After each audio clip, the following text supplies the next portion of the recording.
Bismillahirrahmanirrahim. Assalamualaikum warahmatullahi wabarakatuh.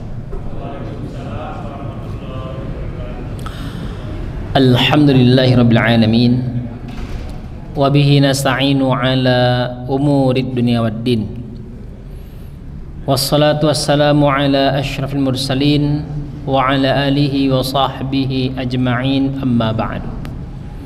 Hadirin jamaah salat Maghrib yang dirahmati Allah, mari kita awali kajian pada malam hari ini dengan bermunajat kepada Allah. Mudah-mudahan apa yang kita dengar pada kesempatan hari ini, apa yang kita pelajari, apa yang kita pahami, membuat kita semakin paham tentang Islam sebagai agama yang kita yakini.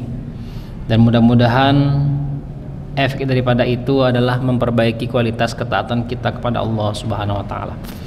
A'udzu billahi minasyaitonir rajim. Bismillahirrahmanirrahim.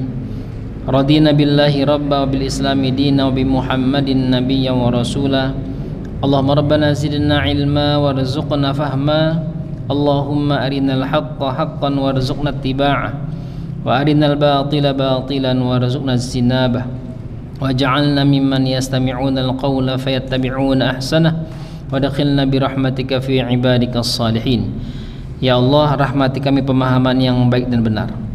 Jadikan ya Allah ketaatan kami semakin berkualitas. Rahmati kami ya Allah untuk terus berupaya memperbaiki amal-amal kami dan sunnah-sunnah kami kepada baginda sallallahu alaihi wasallam. Ya mujibas sa'ilin, jadikan ya Allah kajian ini sebagai bukti bahwa kami terus berupaya memperbaiki ketaatan kami kepada-Mu ya Rabbal Alamin. Rabbana atina fid dunya hasanah wa fil akhirati hasanah wa qina adzabannar walhamdulillahi rabbil alamin.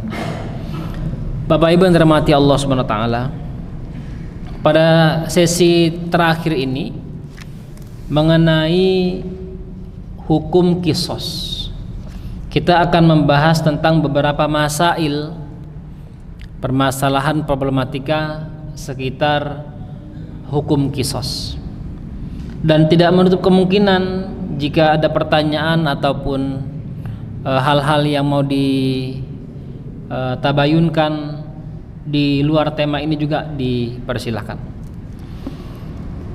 Tentang hukum qisas,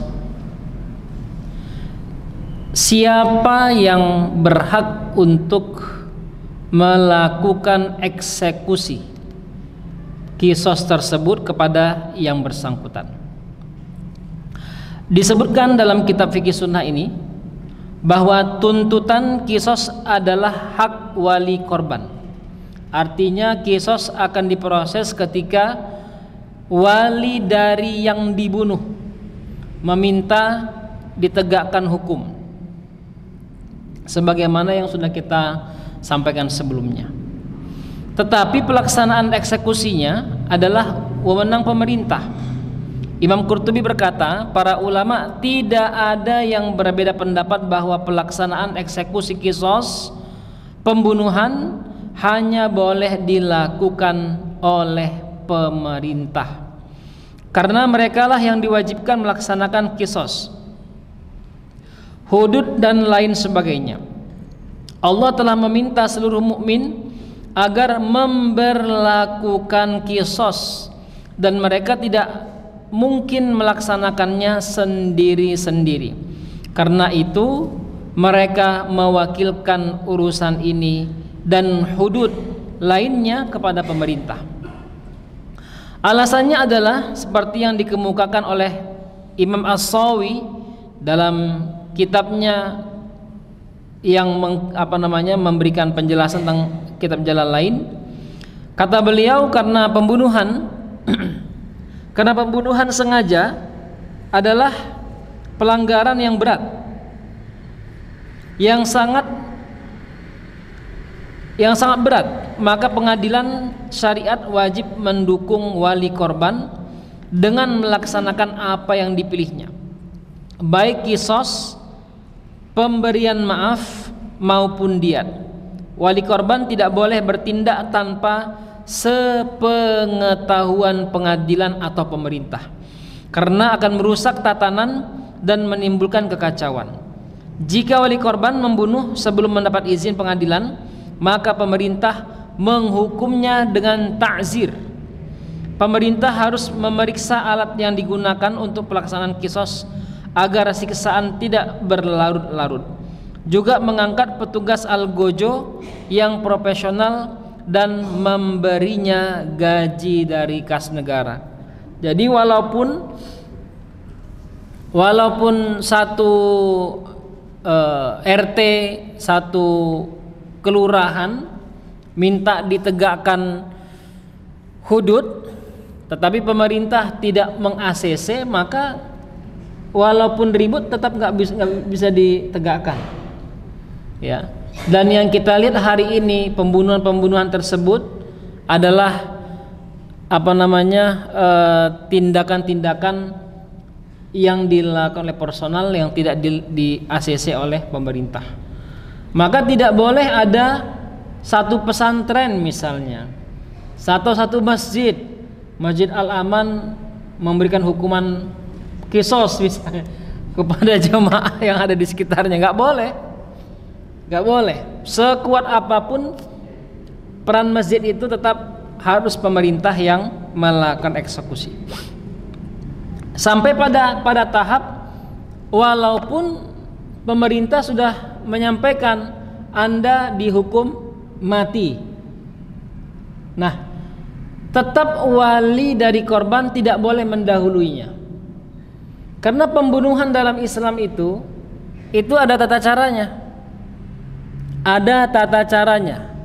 Kata baginda sallallahu alaihi wasallam, wal yuhidda ahadakum safratahu wal yurih dzabihatahu. Ini kaidah pembunuhan dalam Islam atau kaidah qisas dalam Islam, baik itu dalam konteks kurban, menyembelih kurban, ataupun dalam konteks kisos, yaitu menajamkan mata pisau dan membuat tenang sembelihannya itu.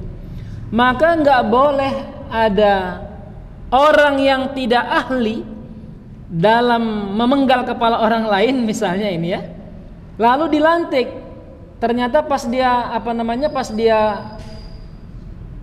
pukul atau dia sembelih lehernya itu yang kena badannya, nggak jadi mati. Harusnya sekali potong mati dia, kena badannya.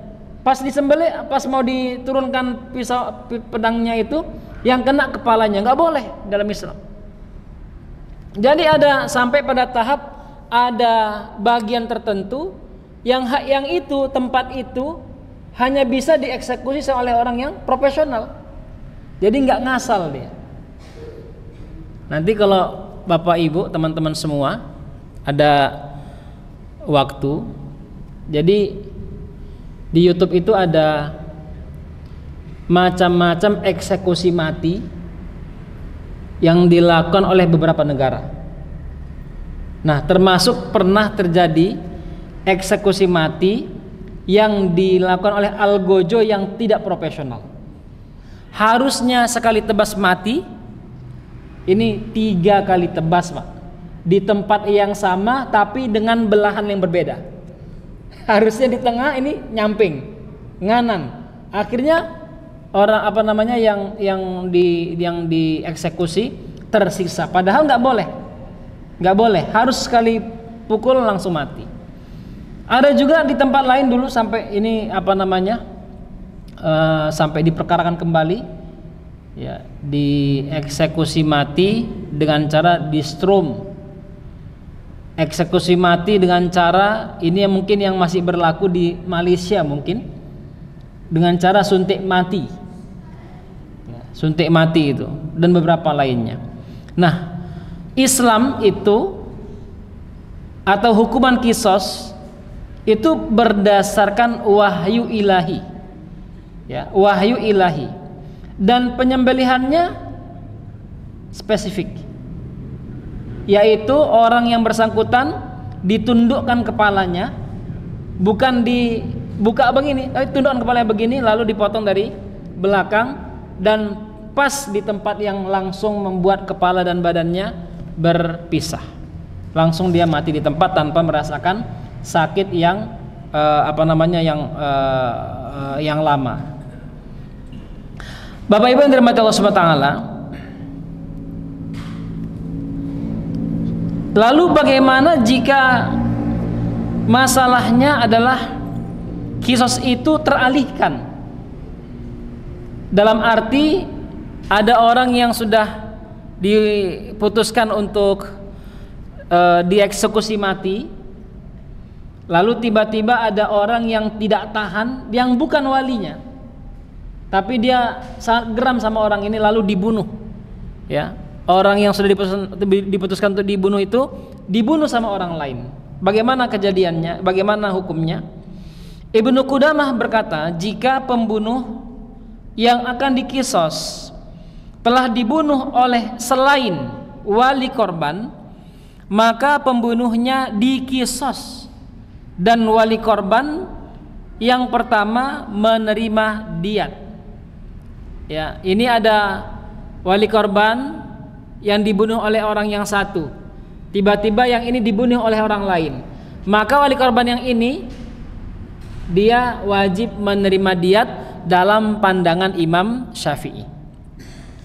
Tetapi menurut Imam Hasan Al-Basri dan Malik, pembunuh yang membunuh orang yang dieksekusi mati tadi itu dikisos, ya, tetap dikisos, dan wali korban yang pertama tidak mendapatkan apapun karena orang yang bersangkutan sudah dibunuh walau dengan cara yang tidak sejalan dengan pemerintah. Karena haknya sudah terlewat, yaitu minta kisos. Tetapi kalau seandainya orang yang meminta kisos tadi itu tidak jadi minta kisos, tapi minta diat dia. Ternyata ada orang yang membunuh yang bersangkutan yang dituntut tadi itu, maka ini urusan lain. Wali korban pertama tetap mendapatkan diatnya karena dia menuntut diat sejak awal. Qatadah dan Abu Hashim berpendapat pembunuh kedua tidak dikisos karena pada dasarnya darah korbannya adalah halal, boleh dibunuh, sehingga pembunuhnya tidak wajib dikisos sebagaimana yang pernah kita bahas sebelumnya. Alasan kebanyakan ulama atau jumhur yang mewajibkan kisos atas pembunuhnya adalah karena bukan termasuk wali korban, maka dia tidak dibenarkan membunuhnya sehingga wajib dikisos. Ya, ini sebenarnya sebagai peringatan juga kepada kita. Walaupun di depan kita itu ada pembunuh, selama pembunuh itu tidak berkaitan dengan kita, maka Anda tidak punya hak untuk menghakimi orang lain. Seperti yang dilakukan oleh banyak orang sekarang ini, nggak berhak. Ada rumah orang lain dijarah misalnya, dicuri sama orang, kita lihat, lalu kita teriak maling, kita gebukin orang itu, kita tidak ada berhaknya di situ. Nah, kalau kita tangkap lalu kita serahkan sampai yang berwajib, itu yang bagus. Tapi kalau kita gebukin, ketika kita hubungkan dengan syariat Islam, maka orang yang menggebuki pemaling itu dia akan kena hukum dalam Islam itu. Nah, hukumnya kan kita bahas nanti. Bapak Ibu yang dirahmati Allah, kemudian kita akan berbicara tentang kisos selain pembunuhan. Pekan lalu kita sudah sedikit menyentuhnya. Ada kisos pembunuhan, ada kisos terhadap penghilangan organ tubuh atau panca indera orang lain. Bagaimana hukumnya? Selain berlaku pada kasus pembunuhan, kisos juga berlaku pada kejahatan lainnya, yaitu anggota badan dan luka.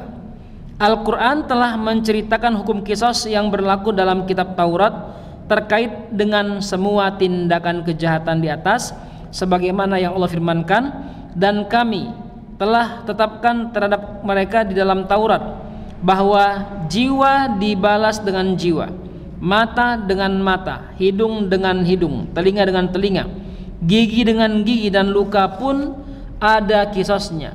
Siapa yang melepaskan atau hak qisasnya, maka melepaskan hak itu menjadi penebus dosa baginya. Siapa tidak memutuskan perkara menurut apa yang diturunkan Allah, maka mereka itu adalah orang-orang yang zalim. Ini sebenarnya kalau mau kita ambil penjelasan secara utuhnya, ketika ada negara yang isinya orang-orang yang banyak Islamnya atau mayoritas Islam atau bahkan keseluruhannya orang Islam, tetapi tidak menjadikan Al-Quran sebagai pedoman hidup, maka mereka itu adalah orang-orang yang zalim. Gitu ya, orang-orang yang zalim. Kenapa? Karena pada dasarnya Al-Quran itu diturunkan oleh Allah Subhanahu wa Ta'ala bukan hanya sebagai pedoman hidup, tuntunan hidup, tetapi sudah terakselerasi dengan fitrahnya manusia. Sudah sejalan dengan fitrahnya manusia, karena yang menurunkan undang-undang ini adalah penciptanya manusia. Maka disesuaikan dengan apa yang ada pada manusia. Maka mustahil satupun ayat Al-Quran itu membuat manusia susah ataupun tersempitkan hidupnya. Mustahil itu.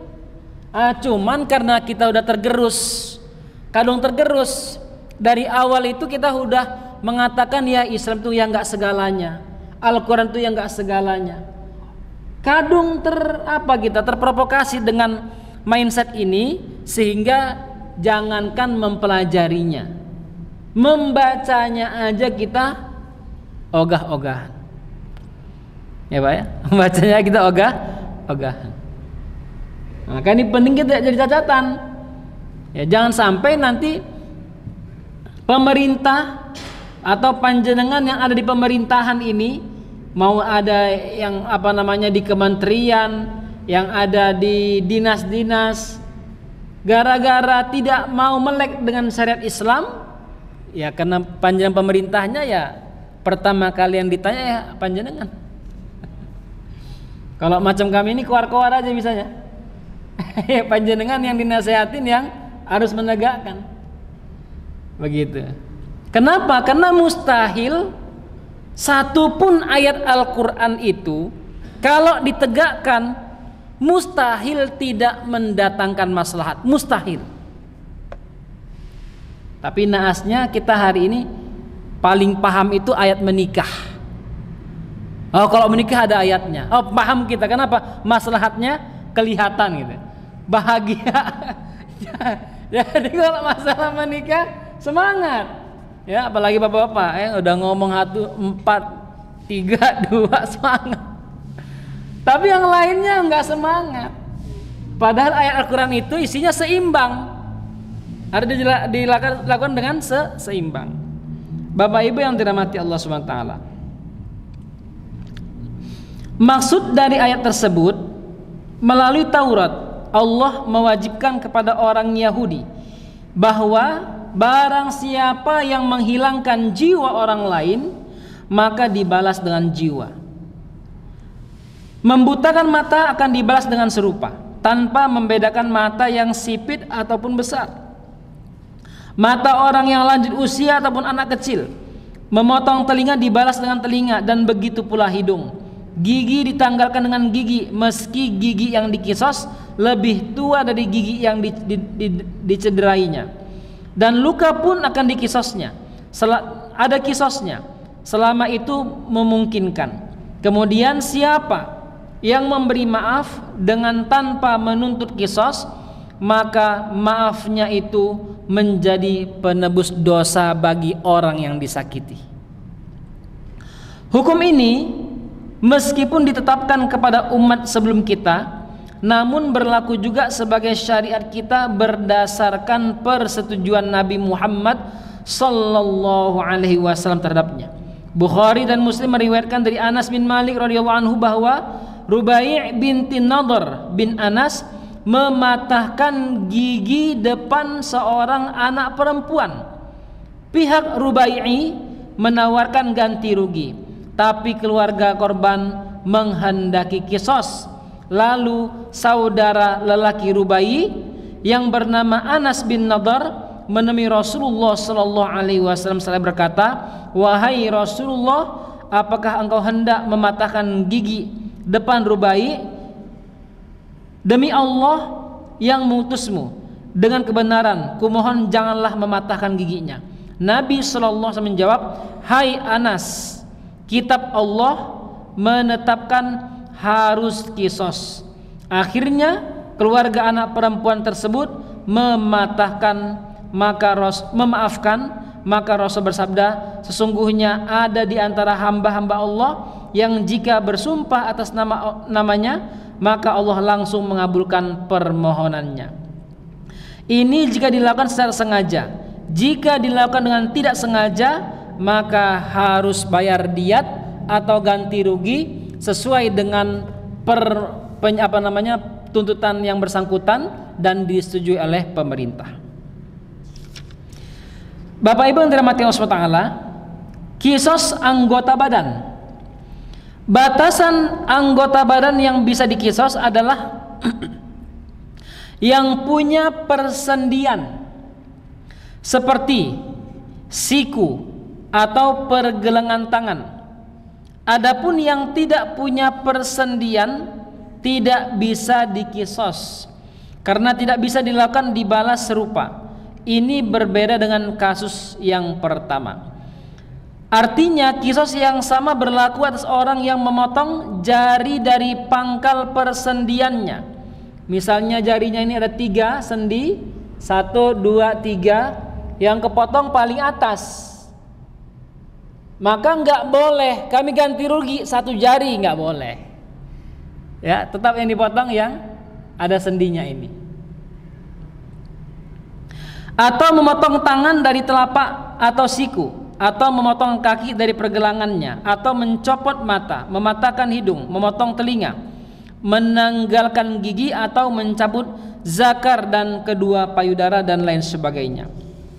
Syarat kisos anggota badan, kalau bahasa kita mungkin mutilasi, gitu ya, mutilasi. Syarat kisos anggota badan. Kisos anggota badan harus memenuhi 3 syarat berikut. Yang pertama, aman dari kesewenang-wenangan dengan melakukan pemotongan dari persendian atau ada batas tertentu.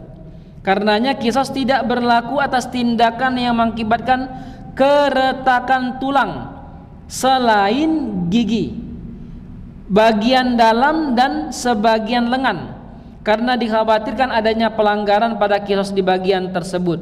Misalnya ada orang mukul tangan orang lain, dipukul, pas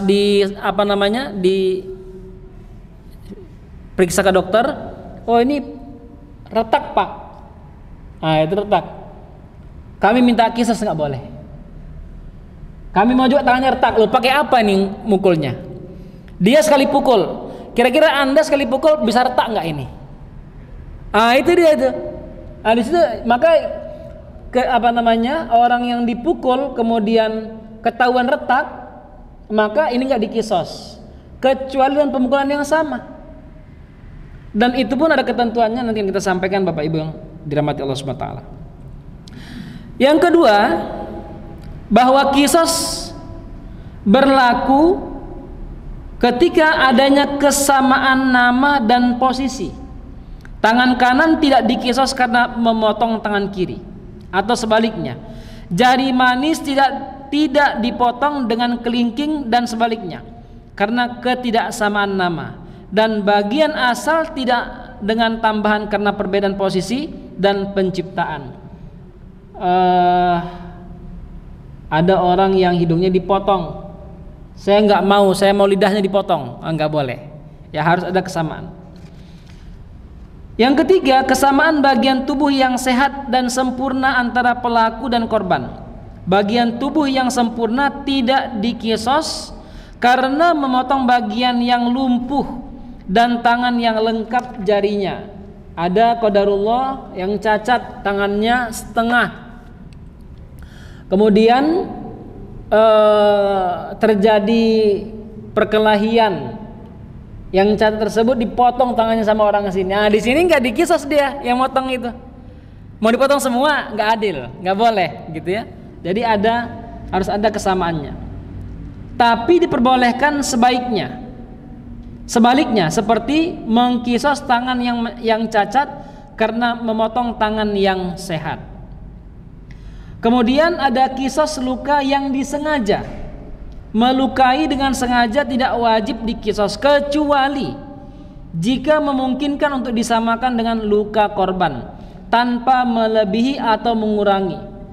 Terjadi perkelahian, yang satu bawa pisau lalu melukai lengan orang lain, maka boleh yang bersangkutan melakukan kisos dengan catatan besar dan panjangnya sama, kedalamannya juga sama. Kalau berlebih maka akan ada kisos lagi di situ.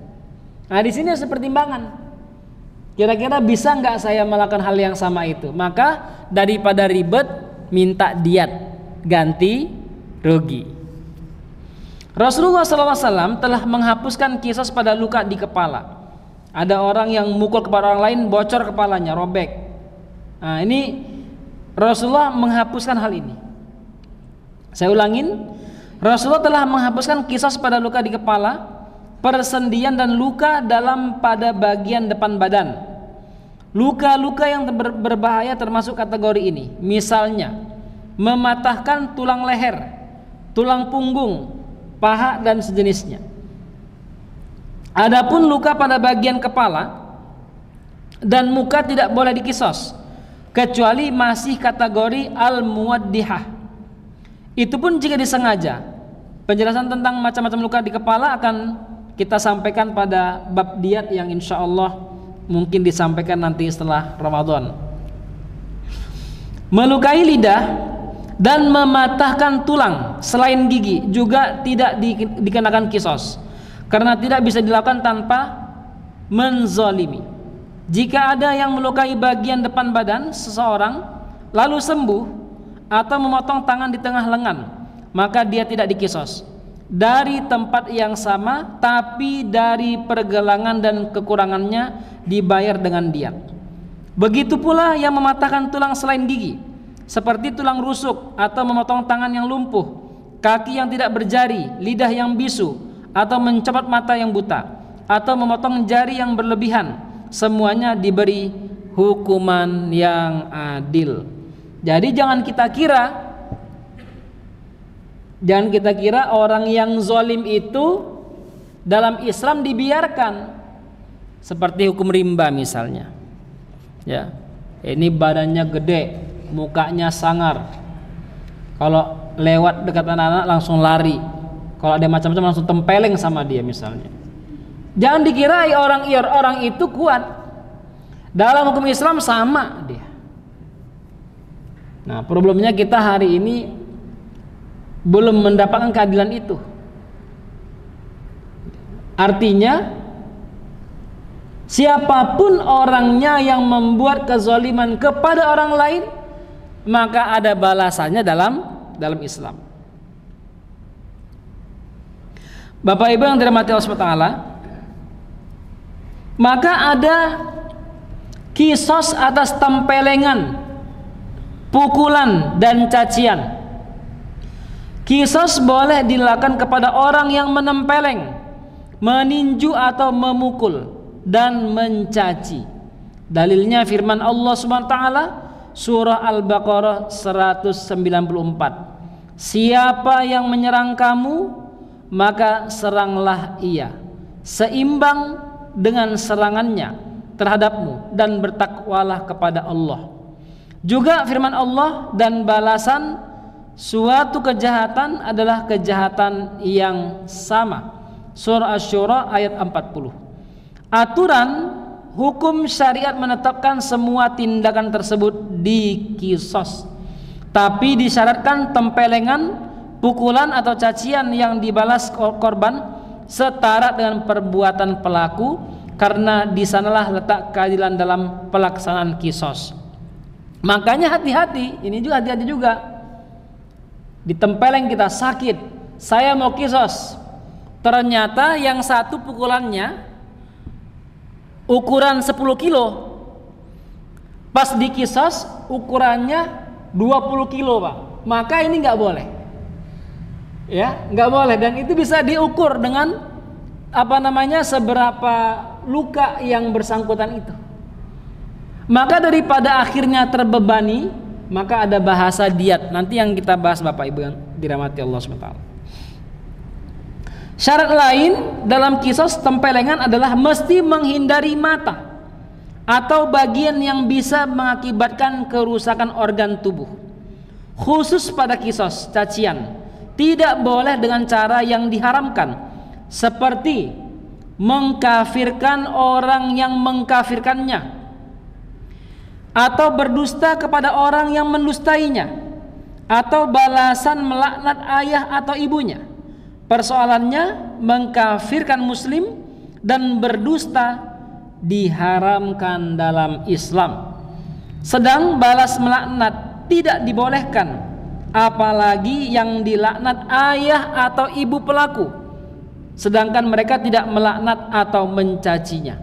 Dia boleh melaknat siapa yang melaknatnya, atau balas menjelek-jelekkan orang yang menghinanya, dan membalas ucapan yang menghina sebagai kisos.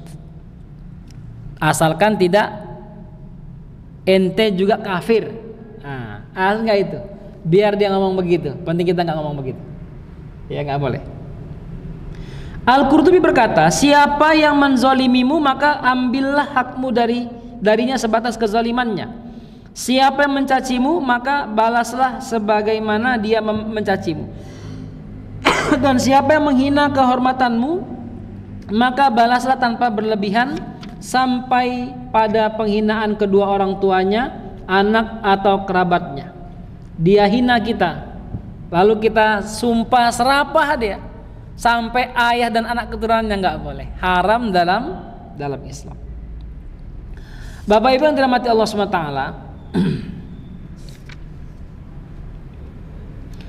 kemudian kisos juga berlaku pada penguasa. Ya, mudah-mudahan ada bapak-bapak dari kepolisian nih dengar saya ini. Ya, ini di rekam YouTube ini. Mudah-mudahan dibuka ini sama mereka nih. Penguasa adalah bagian dari umat. Ia tidak berbeda dengan orang lain kecuali kedudukannya sebagai wakil. Karena itu hukum pun berlaku baginya seperti orang lain. Jika penguasa melakukan penganiayaan, maka dia mesti dikisos, karena di depan hukum Allah tidak ada perbedaan antara dirinya dan orang lain. Hukum Allah bersifat umum dan berlaku untuk seluruh kaum muslimin. Lah ini masalahnya digebuk dulu, bonyok dulu, baru tanyain Pak. Tanyain kalian kan? Enggak, ngaku. Ya, oke lah. Ini hamba-hamba Allah, rakyat ini orang lemah. Tapi harus tahu, orang lemah ini punya Allah yang maha kuat. Nggak bisa dia balas, Allah bisa membalas melalui cara lain. Harus hati-hati. Jangan gara-gara punya senjata kita melakukan hal yang tidak senonoh, nggak boleh. Ya. Apalagi yang namanya penguasa itu disebut dengan pengayom masyarakat. Abu Nadrah menuturkan dari Abu Firas bahwa Umar bin Khattab radhiyallahu anhu berkata dalam khutbahnya, wahai segenap manusia, demi Allah, sesungguhnya aku mengirim para pegawai bukan untuk menyakiti kulit ataupun mengambil harta kalian, melainkan untuk mengajari kalian ajaran agama dan sunnah Nabi kalian. Jika ada pegawaiku yang tidak menjalankan tugasnya itu, maka adukanlah kepadaku. Demi Allah, yang jiwa Umar berada di tangannya, aku akan mengkisosnya. Amr bin As bertanya, bagaimana dengan pegawai yang menghukum untuk mendidik rakyatnya? Apakah engkau akan mengkisosnya pula? Umar menjawab, tentu saja, demi Allah yang jiwaku berada di tangannya, aku pasti mengkisosnya. Bagaimana tidak, sedang aku telah menyaksikan Rasulullah Sallallahu Alaihi Wasallam menawarkan dirinya untuk dikisos. Dan kita tahu kisahnya, ya, kita tahu kisahnya Bapak Ibu. Suatu ketika dalam di akhir-akhir hidup Rasulullah SAW, Rasul bilang begini, siapa dulu yang pernah aku sakitin? Lalu sebagian sahabat mulai lihat kanan kiri. Seorang sahabat maju depan, saya Rasulullah. Kata Rasulullah, kalau gitu balaslah, kata Rasulullah.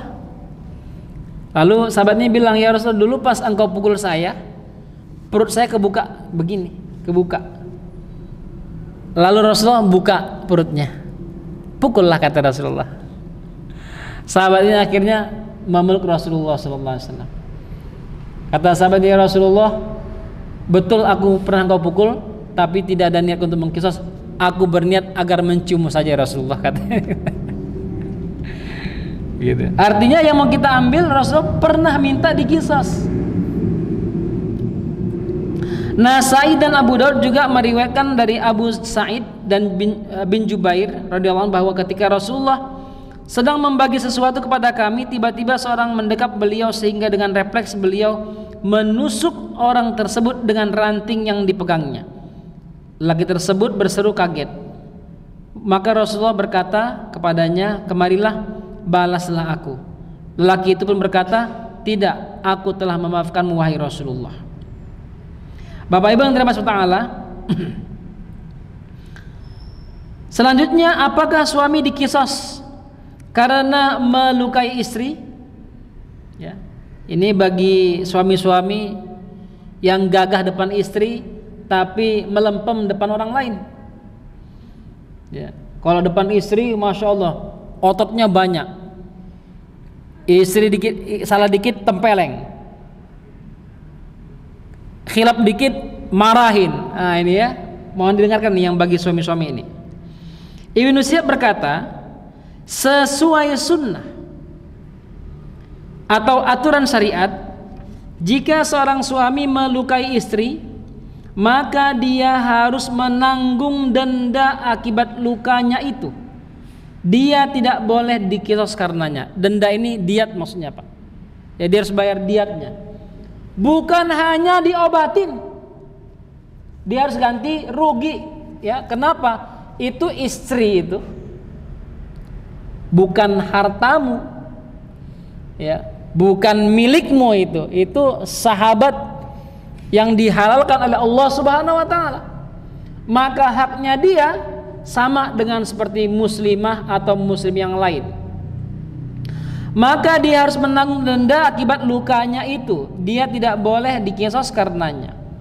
Malik menjelaskan, maksudnya adalah bahwa jika seorang suami sengaja menyerang istrinya hingga matanya luka, atau tangannya patah, atau jarinya putus, atau kejadian lain yang mirip, maka istri dapat menuntut balas atau kisos darinya.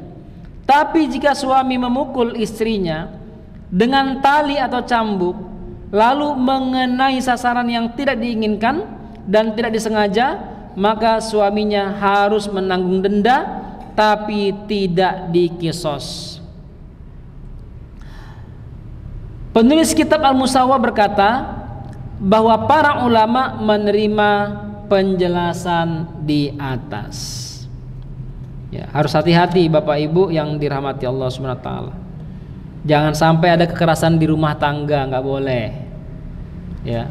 Bahasa pukul-pukul dalam surah An-Nisa itu perlu dipahami kembali dan dikaji ulang. Betul nggak Islam membolehkan mukul istri? Kalau boleh, bagaimana cara memukulnya? Jangan asal pukul-pukul saja. Bapak Ibu yang dirahmati Allah, tadi kita sampaikan bahwa kalau ada orang yang melukai orang lain maka harus dikisos. Tetapi ada ketentuan luka atau kisos luka tersebut. Kisos luka hanya dilaksanakan setelah sembuh. Saya ulangin, kisos luka hanya dilaksanakan setelah sembuh. Ada orang yang menyayat orang lain, maka ini disembuhkan dulu, baru nanti ada kisosnya. Kapan itu dilakukan? Orang yang melukai tidak dikisos ataupun diminta membayar diat kecuali setelah luka korban sembuh dan dipastikan tidak menyebar. Jika luka tersebut menyebar ke bagian tubuh lain, maka pelaku menanggung diatnya juga. Dalam kondisi cuaca yang sangat dingin atau sangat panas, kisos tidak boleh dilakukan, melainkan harus ditunda karena dikhawatirkan akan menyebabkan kematian orang yang dikisos.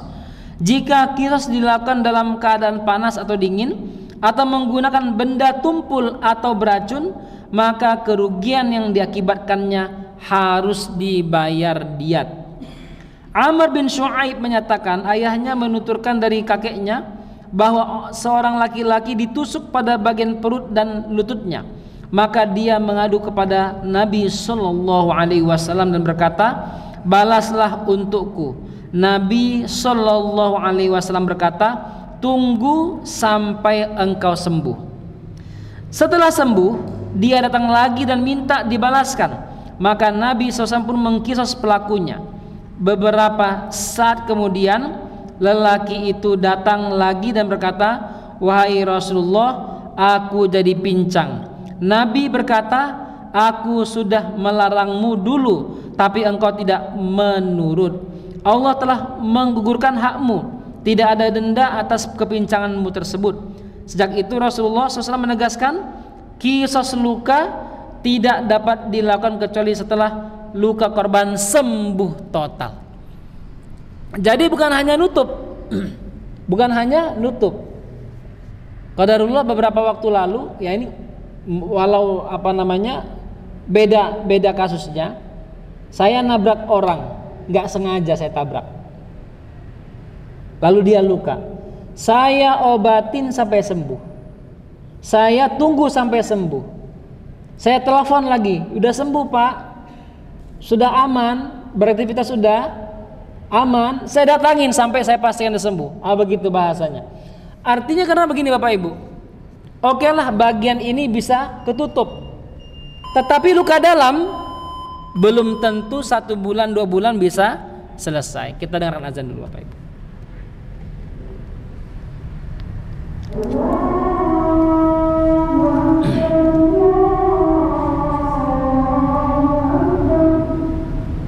Allah.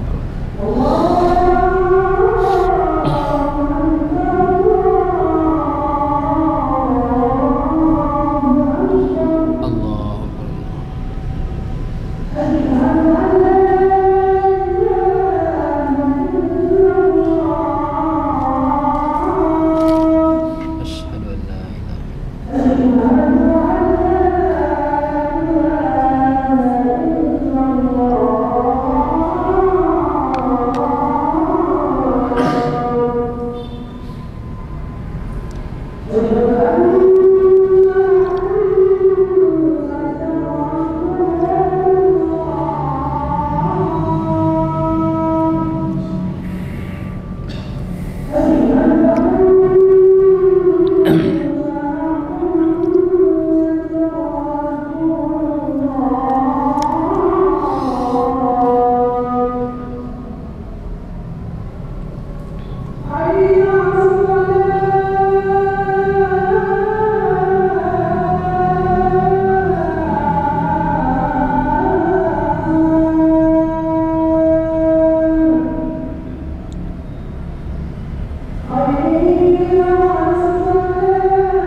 Kita lanjutkan Bapak Ibu yang dirahmati Allah.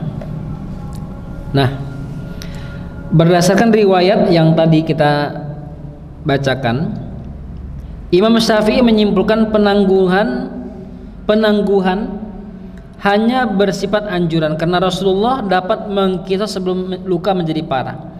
Tetapi menurut imam-imam lainnya penangguhan ini wajib. Beliau mengizinkan pelaksanaan qisas saat itu karena tidak mengira dampak akan begitu buruk. Tetapi setelah adanya dampak-dampak seperti itu, maka kita boleh menangguhkan qisas sampai dinyatakan sembuh total. Nah, setelah sembuh total, baru yang bersangkutan boleh memilih satu di antara dua. Yang pertama qisas, yang kedua bayar diat. Ya, bayar diat artinya misalnya begini, ini yang bersangkutan udah keluar uang sangat banyak sekali untuk pengobatan, bayar diat saja, misalnya begitu, supaya meringankan beban. Maka jangan sampai salah mengambil keputusan karena memang pilihannya dua, qisas atau bayar diat. Jika seseorang sengaja memotong jari orang lain tapi korban memaafkannya, lalu lukanya menyebar ke telapak tangan atau anggota badan lainnya, maka pelaku tidak harus menanggung penyebaran luka tersebut selama pemaafannya tidak bersyarat. Tapi jika pemaafannya tersebut disertai denda, maka penyebaran luka juga harus ditanggung oleh yang melakukan pemotongan tersebut. Terakhir Bapak Ibu, kematian karena qisas luka. Jika orang yang diqisas mati karena luka akibat pelaksanaan qisas tersebut, maka para ulama berbeda pendapat dalam masalah ini. Kebanyakan ulama atau jumhur berpendapat pelaksanaan qisas tidak didenda karena tidak menganiaya. Sama halnya dengan pencuri yang mati setelah tangannya dipotong. Seluruh ulama sepakat ijma orang yang memotong tangannya tidak menanggung apapun. Tapi menurut Abu Hanifah, Ats-Tsauri dan Ibnu Abu Laila, jika orang yang diqisas tersebut mati, maka keluarga atau al-aqilah pelaksana qisas wajib membayar diat karena ini termasuk kategori pembunuhan tidak disengaja. Membayar diat bukan diqisas. Begitu Bapak Ibu yang dirahmati Allah mengenai pembahasan qisas ini. Dan ini terakhir bagian qisas yang kita bicarakan, dan juga kajian ini pada tahun ini juga di stop dulu per hari ini, dan bulan depan istirahat dulu menuju Ramadan. Insyaallah semoga Allah rahmat kita panjang umur dan kita lanjutkan kajiannya lagi. Kajian yang saya sampaikan Bapak Ibu secara umum ada yang memang pembahasannya mendalam dan diskusinya mendalam. Ada topik-topik yang memang saya hanya sekedar lewat saja Bapak Ibu, supaya memahamkan kita ternyata Islam itu pembahasannya lengkap. Penguasaannya kita cukup mengetahuinya. Tetapi untuk pemahaman mendalamnya para ulama yang memiliki bagian terhadap hal tersebut. Sedangkan kita harus memahami bahwasanya ternyata Islam ini semuanya ada, dibahas dengan sempurna, sehingga tidak boleh ada orang Islam, kaum muslimin yang merasa agama ini banyak kurangnya. Ya, mungkin kita yang kurang baca, bukan agama yang banyak kurangnya. Sehingga melalui kajian ini Bapak Ibu diharapkan membuat kita semakin melek tentang Islam sebagai agama yang kita yakini. Terakhir Bapak Ibu yang dirahmati Allah, dan saya mengajak Bapak Ibu kembali untuk mendoakan jamaah-jamaah kita yang sakit, bil khusus Pak Dani yang sampai sekarang masih dirawat di rumah sakit. Kemarin tadi saya tanya masih belum sadar beliau, dan doa ini juga kita peruntukan untuk jamaah Masjid Al-Aman semuanya. Semoga Allah rahmati kita keberkahan di bulan Rajab dan Sya'ban, dan semoga Allah rahmati kita sampai di bulan Ramadan. Ala hadhihi niyyah al-Fatihah. A'udzubillahi minasyaitonir rajim. Alhamdulillahil alamin. Iyyaka na'budu wa iyyaka nasta'in. Shiratal ladzina an'amta 'alaihim. Hamdan syakirin hamdan na'imin hamdan yuafi ni'amahu wa yukafi mazidah. Ya Rabbana lakal hamd kama yanbaghi li jalali wajhikal karim wa 'azimi sultanik. Allahumma shalli 'ala Muhammadin wa 'ala ali Muhammad kama shallaita 'ala Ibrahim wa 'ala ali Ibrahim fil 'alamin innaka Hamidum Majid. Allahumma ighfir lil mu'minin wal mu'minat wal muslimin wal muslimat al ahya'i minhum wal amwat min masyariqil ardi ila magharibiha. Allahumma la tada' lana fi maqamina hadha dhanban illa ghafartah wala hamman illa farajtah wala daynan illa qadaitah wala maridan illa syafaitah wala maitan illa rahimtah wala hajatan min hawaij dinul akhirah illa qadaitah wa yassarta ya rabbal alamin. Allahumma inna nas'alukal karim rabbal arsyil azim an tashfiya bapak Dani wa kullu jamaah. Allahumma shfihim shifaan ajilan shifaan la yughadiru saqaman. Allahumma rabbal arsyil azim Allahumma shfihi shifaan ajin rabbal alamin. Rabbana taqabbal minna innaka antas sami'ul alim wa tub alaina ya rabbana innaka antat tawwabur rahim. Allahumma barik lana fi Rajab wa Sya'ban wa ballighna Ramadan. Rabbana atina fid dunya hasanah wa fil akhirati hasanah wa qina adzaban nar. Subhana rabbika rabbil izzati amma yasifun wa salamun alal mursalin walhamdulillahirabbil alamin. Kurang lebihnya mohon maaf Bapak Ibu. Assalamualaikum warahmatullahi wabarakatuh. Kita akhiran baca